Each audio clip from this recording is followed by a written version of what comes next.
Another thing I noticed in the 3 days that I was waiting for this painting to dry is that it needs highlights.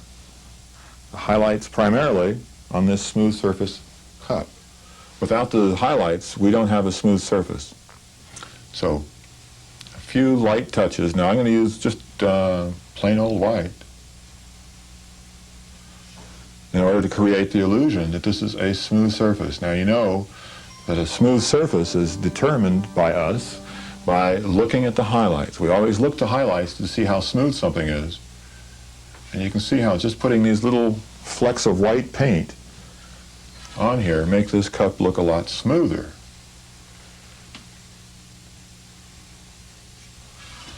Isn't that a great trick? Easy.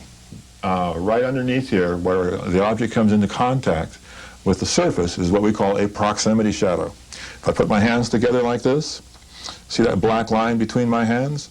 That black line is a proximity shadow.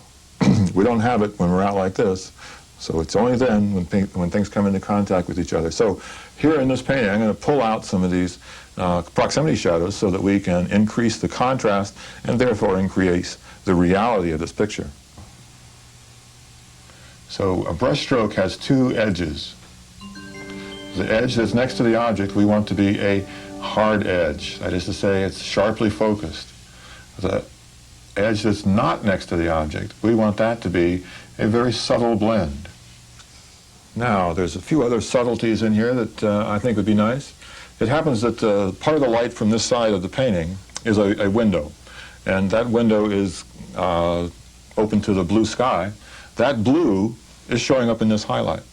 That blue from the blue sky will relate this object to this object. So we're going to do that. We're going to put a little bit of a sky blue over here in this highlight section, but I'm going to use a little slight variation. This won't make a big difference as far as the lack of harmony. This will harmonize just fine, but it will relate a little bit more closely to the color of the sky, which is causing it. So there's my onion for now. Now I want to move to the urchin texture, probably the biggest problem in the whole painting. And I'm going to do this in two steps. I'm going to do the light that I see on the urchin first, and then I'm going to put the shadows around those lights. Now, this is a two-step process. We start with the light on the object. Now, each of these little bumps on this urchin is a half sphere. So when we put the shadow on, we're going to be using a crescent because there's no change in the basic form here. The value shapes for this form are the same whether we're doing the texture or the big shape itself. You always want to work large to small, simple to complex, loose to tight, general to specific. All right. Well, now that's a big improvement from what we had when we started.